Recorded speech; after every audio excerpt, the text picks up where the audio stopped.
अब आइए समझते हैं that what is cache memory.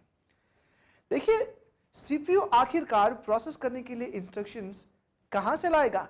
तो जब सीपीयू को कोई इंस्ट्रक्शन चाहिए तो वो लोड करेगा प्राइमरी मेमोरी से, दैट मींस रैम से, और रैम में ये सारा डेटा लोड होता है हार्ड डिस्क से। तो जरा हम सोचते हैं कि ये सब कुछ करने के लिए टाइम कितना लगेगा। फॉर एग्जाम्पल, सीपीयू को कुछ चाहिए, वो सबसे पहले सर्च करेगा रैम में 1 नैनोसेकंड। रैम में अगर वो पेजेस नहीं है तो रैम सर्च करेगी हार्ड डिस्क में एक और नैनोसेकंड, और जैसे ही हार्ड डिस्क में वो पेज एक्टिव होता है वो दोबारा लोड होगा रैम में अनदर नैनोसेकंड, और फिर रैम से ये डेटा ट्रांसमिट होगा सीपीयू में। अगर हम ओवरऑल देखें तो इट टेक्स 4 नैनोसेकंड्स टू प्रोसेस, थोड़ा टाइम कंज्यूमिंग।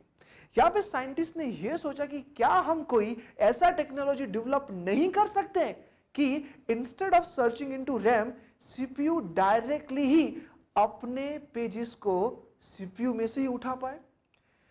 यह समझने के लिए हमको सबसे पहले यह समझना होगा कि जब हम कोई कंप्यूटर को यूज करते हैं तो सारे के सारे प्रोग्राम हम एट ए टाइम यूज नहीं करते। अरे भाई, कुछ प्रोग्राम तो हम सालों साल तक टच नहीं करते, और कुछ ऐसे प्रोग्राम्स होते हैं जो हम वेरी फ्रीक्वेंटली यूज करते हैं, हर दिन यूज करते हैं।